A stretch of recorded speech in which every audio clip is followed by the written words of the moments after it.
عام طور پر جب ہم اخلاقیات، اچھائی یا برائی کی بات کرتے ہیں تو ہمارے ذہن میں ایک بہت کلیئر تصویر ہوتی ہے۔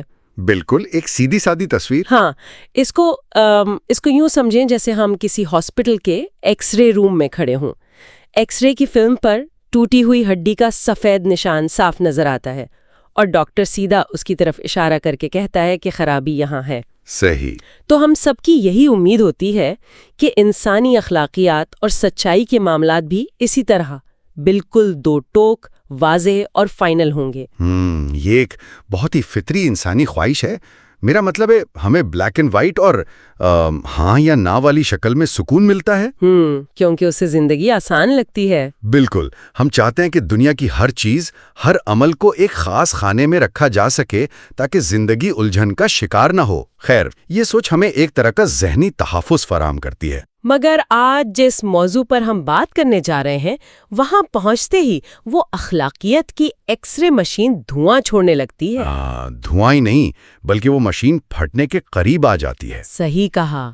آج کے اس گہرے مطالعے میں، یعنی اپنے اس ڈیپ ڈائیو میں، ہم فریڈرک نیچے کی شورۂ آفاق اور تاریخ کی سب سے متنازع کتابوں میں سے ایک بیانڈ گڈ اینڈ ایول پر تفصیلی بات کریں گے۔ ایک ایسی کتاب جس نے واقعی سب کچھ ہلا کر رکھ دیا۔ اور یہ کتاب ان تمام چیزوں پر ایک زوردار ہتھوڑا مارتی ہے جنہیں انسانیت صدیوں سے مقدس مانتی آئی ہے، پھر چاہے وہ مذہب ہو، ہماری روایتی اخلاقیت ہو، یا پھر جمہوریت کا کانسیپٹ ہی کیوں نہ ہو۔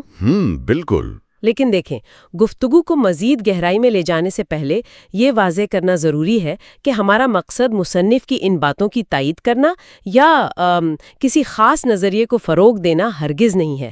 ہم کسی کی سائیڈ نہیں لے رہے۔ صحیح بات ہے، ہمارا کام صرف تجزیہ کرنا ہے۔ ہاں، ہم صرف یہ سمجھنے کی کوشش کر رہے ہیں کہ آخر اس شخص کے دلائل کیا تھے جنہوں نے پوری فکری دنیا کو الٹ کر رکھ دیا، اور اس کی سوچ کو سمجھنے کے لیے ہمیں سب سے پہلے خود اس شخص یعنی نیچے کی اپنی زندگی کے شدید تضادات کو سمجھنا ہوگا۔ اس کی زندگی کے بارے میں بات کیے بنا اس کے نظریات کو سمجھنا میرے خیال میں ناممکن ہی ہے۔ یہ خیالات کسی پرسکون اور آرام دہ لائبریری میں بیٹھ کر نہیں لکھے گئے تھے۔ تو پھر کہاں لکھے گئے تھے؟ دیکھیں، اگر ہم 1844 میں جرمنی کے علاقے سیکسنی کے ایک چھوٹے سے گاؤں کی طرف جائیں تو نیچے کی پیدائش ایک ایسے خاندان میں ہوئی جس کا صدیوں پرانا تعلق الہیات اور مذہب سے تھا۔ اچھا، یعنی ایک مذہبی بیک گراؤنڈ تھا ان کا۔ بالکل، اس کے والد اور دادا دونوں پادری تھے۔ جس ماحول میں اس نے آنکھ کھولی وہ مکمل طور پر روایتی اور مذہبی تھا۔ او واو! اور پھر وہی شخص آگے چل کر تاریخ میں مذہب کا سب سے سخت اور بے رحم ناقد بن کر سامنے آیا۔ یہ تو ایک واقعی حیران کن نفسیاتی پہلو ہے۔ مطلب جس چیز نے اسے پالا اس نے اسی کی بنیادوں کو اکھاڑ پھینکا۔ لیکن میں نے سورسز میں پڑھا تھا کہ اس سے بھی زیادہ حیران کن اس کی جسمانی حالت تھی۔ ہاں، اس کی صحت کا مسئلہ پوری زندگی اس کے ساتھ رہا۔ واقعی؟ ذرا اس پر روشنی ڈالیں۔ پتہ چلتا ہے کہ اس کی زندگی کا ایک بہت بڑا حصہ مسلسل اور شدید بیماریوں سے لڑتے ہوئے گزرا۔ صحیح کہہ رہی ہیں آپ۔ خناق، پیچش، مسلسل رہنے والے مائیگرین یعنی درد شقیقہ، اور بصارت کا اس حد تک گر جانا کہ وہ بمشکل دیکھ پاتا تھا۔ مائی گڈنس! اور اس پر مزید یہ کہ فوج میں گھوڑے سے گرنے کے باعث سینے کی ایسی چوٹ آئی جس نے اس کو مستقل معذور سا کر دیا۔ وہ بیچارہ صحت اور مفافق موسم کی تلاش میں یورپ کے مختلف شہروں، کبھی سوئٹزرلینڈ، کبھی اٹلی اور کبھی فرانس کے چکر لگاتا رہا۔ ان سب چیزوں کو سن کر میرے ذہن میں ایک تشبیہ آ رہی ہے۔ بولیے، کیا تشبیہ ہے؟ یہ بالکل ایسا منظر ہے جیسے کوئی معمار ایک ایسے گھر میں بیٹھا ہو جس کی دیواریں زلزلے سے ہل رہی ہوں، چھت گرنے والی ہو، اور وہ اسی گرتے ہوئے گھر کے ملبے پر بیٹھ کر دنیا کی سب سے مضبوط، طاقتور اور ناقابل تسخیر عمارت کا نقشہ بنا رہا ہو۔ واہ، کیا زبردست مثال دی آپ نے! جب ایک انسان ہر روز، ہر لمحے اپنی بقا کے لیے لڑ رہا ہو تو اس کے سوچنے کا انداز یکسر بدل جاتا ہے۔ ہاں، اس کی تو پرائیورٹی ہی الگ ہوگی۔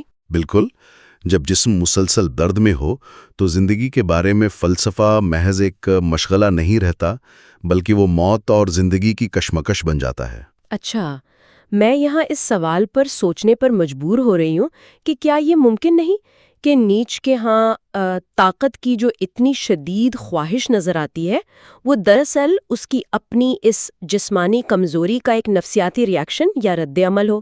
اس پہلو کو ہم کسی صورت نظر انداز نہیں کر سکتے۔ ایک ایسا شخص جو بستر سے اٹھنے کے قابل نہ ہو، وہ جب کائنات کے اصول طے کرے گا تو وہ طاقت کو ہی زندگی کا سب سے بڑا مقصد قرار دے گا۔ Make sense.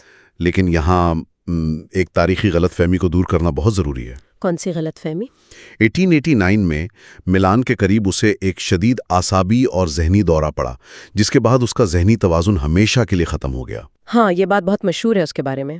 لیکن لوگ یہ بھول جاتے ہیں کہ اس کی یہ عظیم کتابیں جن کا ہم ذکر کر رہے ہیں اس دورے سے پہلے لکھی گئی ہیں۔ یہ کسی پاگل انسان کی بات نہیں ہے، بلکہ ایک انتہائی باشعور، منطقی اور سوچے سمجھے ذہن کی عکاسی کرتی ہیں۔ یعنی ہم ان خیالات کو اس کے پاگل پن سے نہیں جوڑ سکتے؟ ہرگز نہیں۔ ان تحریروں کی کاٹ بتاتی ہے کہ اس کا دماغ کس قدر تیزی سے کام کر رہا تھا، اور یہیں سے نیچے کے اس مرکزی نظریے کی بنیاد پڑتی ہے جسے وہ ول ٹو پا یعنی طاقت کی جبلت کا نام دیتا ہے۔ دا ول ٹو پاور، یہ کانسیپٹ اس نے پیش کیسے کیا؟ اس نظریے کو پیش کرنے کے لیے وہ کتاب کے بالکل آغاز میں پچھلے تمام بڑے فلسفیوں کو کٹہرے میں کھڑا کر دیتا ہے۔ اس کا دعویٰ ہے کہ پرانے فلسفیوں نے دنیا کو ایک بہت بڑے تعصب کا شکار کر دیا ہے۔ تعصب یعنی پریجوڈس، وہ کیا تھا؟ وہ تعصب یہ ہے کہ ہر چیز کا ایک مطلق متضاد یا الٹ ہوتا ہے، جیسے سچ اور جھوٹ، اچھائی اور برائی۔ اچھا، تو اس میں غلط کیا ہے؟ ہم سب یہی مانتے ہیں کہ سچ ہمیشہ خالص، اعلیٰ اور برتر ہوتا ہے، اور جھوٹ ہمیشہ حقیر اور برا۔ ہاں، ہم مانتے ہیں، لیکن نیچے اس بات کو ماننے سے یکسر انکار کر دیتا ہے۔ وہ ایک ایسا سوال اٹھاتا ہے جو بظاہر بہت عجیب لگتا ہے۔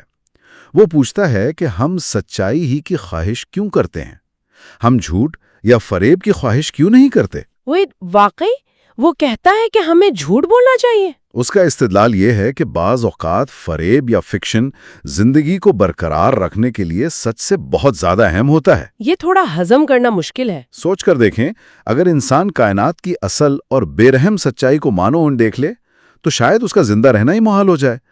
ہم اپنی بقا کے لیے دنیا کو کچھ خانوں میں بانٹ لیتے ہیں، اسے سادہ بنا لیتے ہیں۔ اچھا، تاکہ ہم مینٹلی اس کو پروسیس کر سکیں۔ بالکل، اور اس سادگی کو ہم سچ کا نام دے دیتے ہیں، جبکہ وہ حقیقت میں ہمارے زندہ رہنے کے لیے گھڑا گیا ایک کارآمد فریب ہوتا ہے۔ مگر ذرا ٹھہریں، یہاں میرے پاس ایک کراس کوسچن ہے۔ جی پوچھیں۔ اگر سچائی کی کوئی موضوعی یا احتمی حیثیت نہیں ہے، یعنی کوئی ایبسولوٹ ٹروتھ نہیں ہے، اور سب کچھ صرف اپنے فائدے اور بقا کے لیے گھڑا گیا فریب ہے، تو پھر ہم اس کی کتاب کیوں پڑھیں؟ بہت خوب۔ میرا مطلب ہے، کیا اس کا اپنا فلسفہ بھی ایک جھوٹ نہیں ہے؟ اگر ہر فلسفی صرف کہانیاں سنا رہا ہے تو پھر فلسفے کی ضرورت ہی کیا باقی رہ جاتی ہے؟ یہ ایک زبردست نقطہ ہے، اور سچ کہوں تو نیچے خود اس بات کو تسلیم کرتا ہے۔ وہ کہتا ہے کہ کوئی بھی فلسفہ آبجیکٹو یا موضوعی نہیں ہوتا۔ تو پھر کیا ہوتا ہے؟ جب ایک فلسفی پوری نظریہ پیش کرتا ہے تو وہ کائنات کے کوئی چھپے ہوئے راز دریافت نہیں کر رہا ہوتا، بلکہ وہ اپنی آپ بیتی لکھ رہا ہوتا ہے۔ ہر فلسفہ دراصل اس فلسفی کی اپنی ول ٹو پاور کا اظہار ہے۔ یعنی وہ بس اپنی سوچ ہم پر ڈالنا چاہ رہا ہے۔ بالکل، وہ دنیا کو غیر جانبداری سے نہیں دیکھتا، بلکہ دنیا پر اپنی مرضی، اپنی سوچ اور اپنے ارادے کو مسلط کرنا چاہتا ہے۔ وہ چاہتا ہے کہ باقی تمام لوگ دنیا کو بالکل ویسے ہی دیکھیں جیسے وہ دیکھتا ہے۔ اس کا مطلب یہ ہوا کہ فلسفی کسی سائنسدان کی طرح خوردبین لگا کر حقائق نہیں ڈھونڈتا، بلکہ وہ ایک مصور کی طرح ہوتا ہے۔ ہاں، وہی مثال۔ ایک مصور جب کینوس پر رنگ بکھیرتا ہے تو وہ دنیا کی اصل تصویر نہیں بناتا، وہ یہ فیصلہ کرتا ہے کہ کون سا رنگ کہاں ہوگا، روشنی کس زاویے سے پڑے گی، اور سائے کتنا گہرا اثر دیں گے۔ صحیح پکڑا آپ نے۔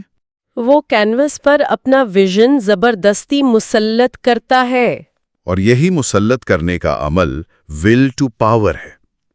دیکھیں، ڈارون کہتا تھا کہ ہر جاندار صرف اپنی بقا یعنی سروائیول کے لیے جد و جہد کرتا ہے۔ ہاں، سروائیول آف دا فٹسٹ۔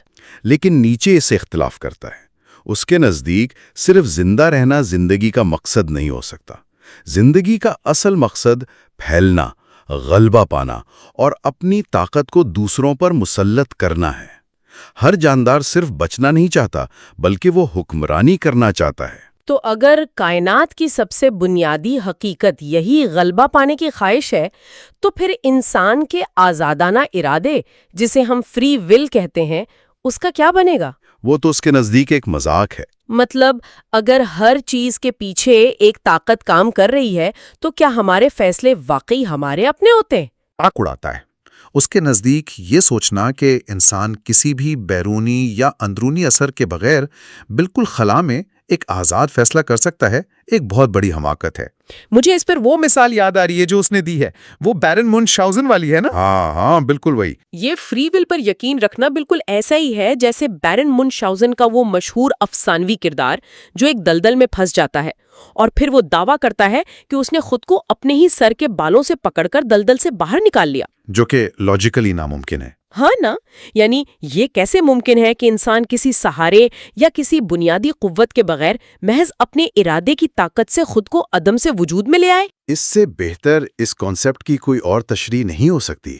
نیچے انسانی ارادے کو مزید گہرائی میں جا کر کھولتا ہے۔ کیسے؟ وہ کہتا ہے کہ جب ہم یہ جملہ بولتے ہیں کہ میں نے یہ ارادہ کیا تو ہمیں لگتا ہے کہ یہ ایک بہت سادہ سی بات ہے، مگر دراصل ہمارے جسم اور ذہن کے اندر ڈرائیوز یا جبلتوں کا ایک پورا ہجوم موجود ہے۔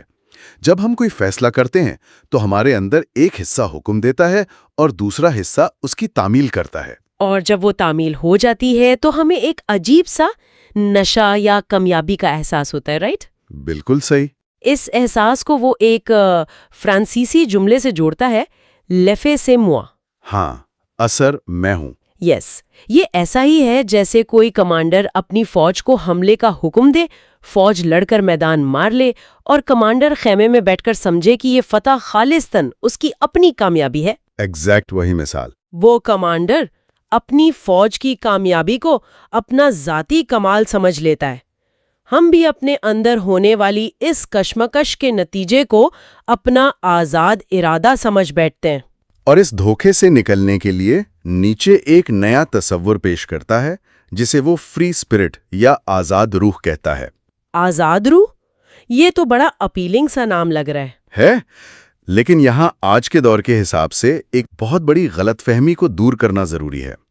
آج کل فری اسپرٹ کا مطلب یہ سمجھا جاتا ہے کہ کوئی ایسا شخص جو کسی قاعدے قانون کو نہ مانے، جو معاشرے میں برابری چاہے اور جس کی زندگی میں کوئی دکھ یا تکلیف نہ ہو۔ یعنی وہ جو بوہو چیک ایستھیٹک والے لوگ ہوتے بے فکرے سے۔ ہاں ویسے ہی، لیکن نیچے ان لوگوں کو سخت ناپسند کرتا ہے۔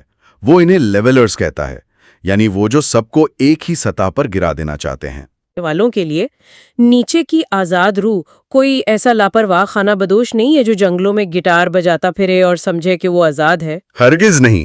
اس کی آزاد روح تو ایک کٹر مارشل آرٹسٹ جیسی ہے، ایک ایسا شخص جس نے برسوں کی اذیت ناک ٹریننگ لی ہو، جس نے اپنے پٹھوں کو توڑا ہو، شدید نظم و ضبط اور تکلیف برداشت کی ہو، اور تب جا کر اس نے اپنے جسم پر وہ عبور حاصل کیا ہو جہاں اس کی ہر حرکت میں ایک حقیقی آزادی نظر آئے۔ واہ، بہت عمدہ مثال ہے۔ تو کیا ہم یہ نتیجہ نکال سکتے ہیں کہ انسانوں میں ارادے کی آزادی جیسی کوئی چیز نہیں ہوتی، بلکہ انسان صرف مضبوط ارادے والا یا کمزور ارادے والا ہوتا ہے؟ آپ نے اس فلسفے کی روح کو پکڑ لیا ہے۔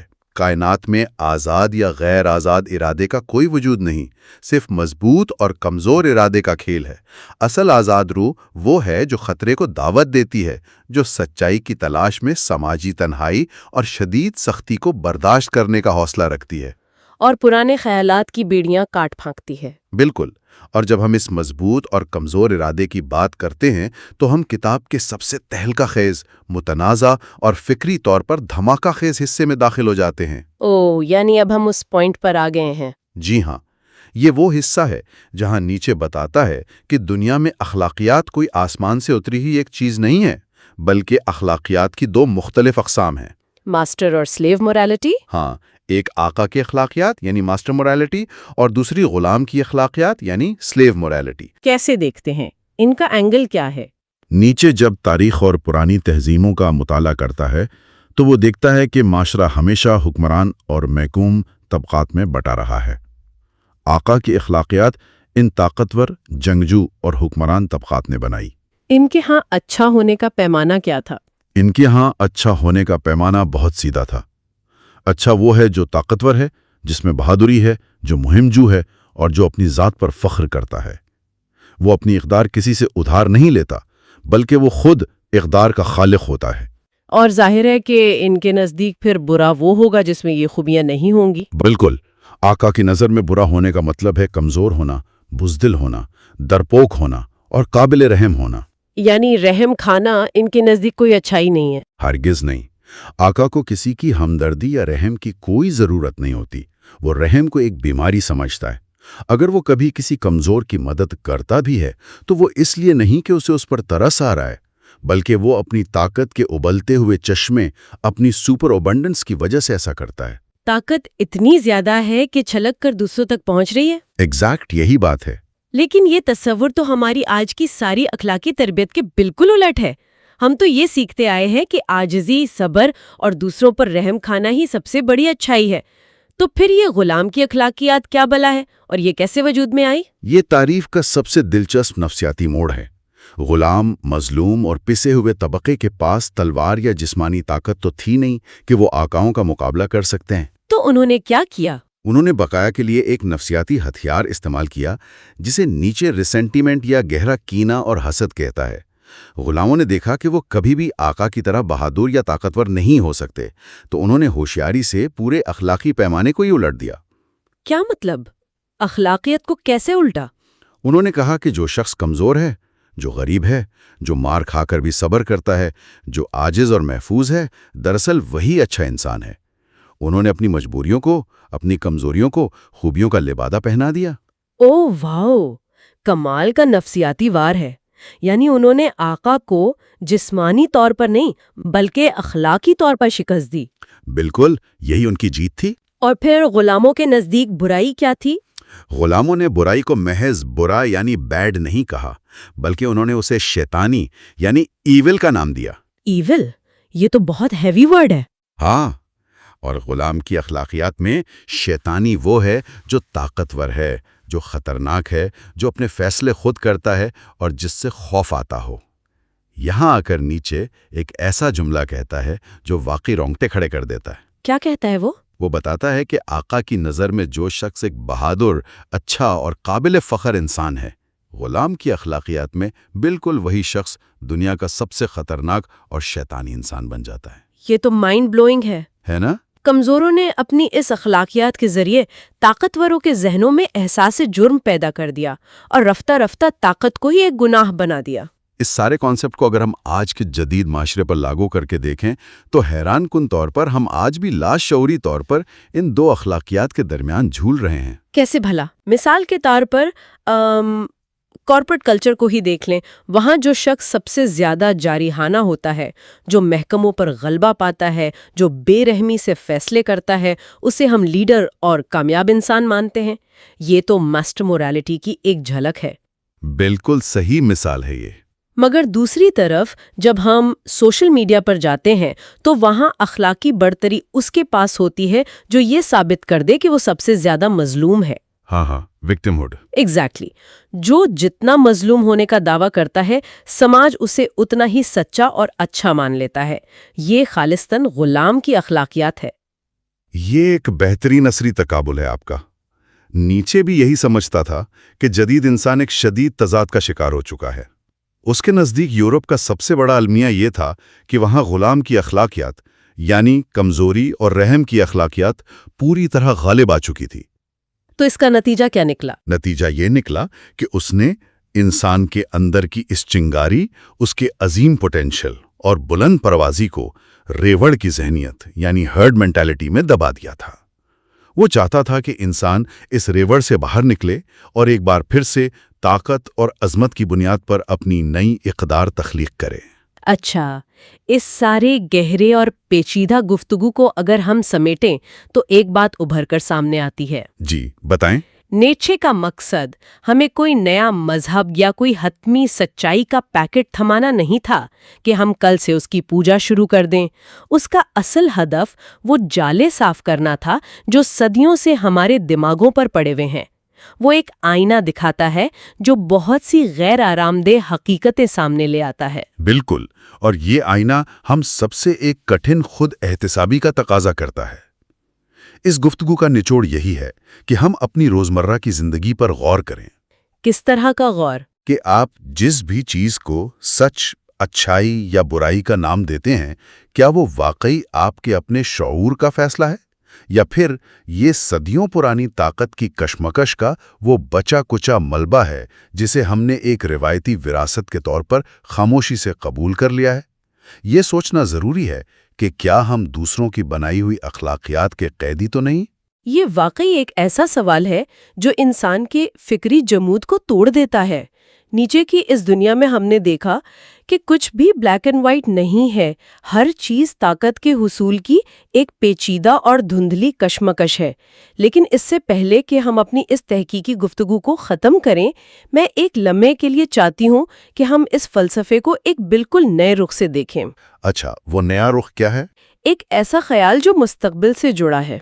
اگر نیچے کی یہ بات واقعی سچ ہے کہ ہماری آج کی انسانی اخلاقیات محض تاریخ کی ایک مجبوری تھی، کمزوروں کی جانب سے طاقت حاصل کرنے کا ایک اوزار تھی، تو ذرا مستقبل قریب کا تصور کیجئے، وہ وقت جو بہت تیزی سے ہماری طرف بڑھ رہا ہے، جب آرٹیفیشل انٹیلیجنس اور جدید ترین ٹیکنالوجی طاقت کے تمام پیمانے بدل کر رکھ دیں گی۔ واقعی جب AI سب کچھ کنٹرول کر رہی ہوگی۔ ہاں، جب مشینز ہم سے 1000 گنا زیادہ طاقتور، زیادہ ذہین اور زیادہ بااختیار ہو جائیں گی، تو پھر انسان کی اخلاقیات کی اگلی شکل کیا ہوگی؟ یہ تو بہت خوفناک اور دلچسپ سوال ہے۔ جب کائنات میں طاقت کا مرکز انسان نہیں رہے گا، تو کیا یہ مشینز اپنے ایک نئی آقا کی اخلاقیت تخلیق کریں گی؟ اور کیا ہم انسان ان مشینز کے سامنے اپنی بقا کے لیے ایک نئی غلام کی اخلاقیت گھڑنے پر مجبور ہو جائیں گے؟ ضرور سوچئے گا۔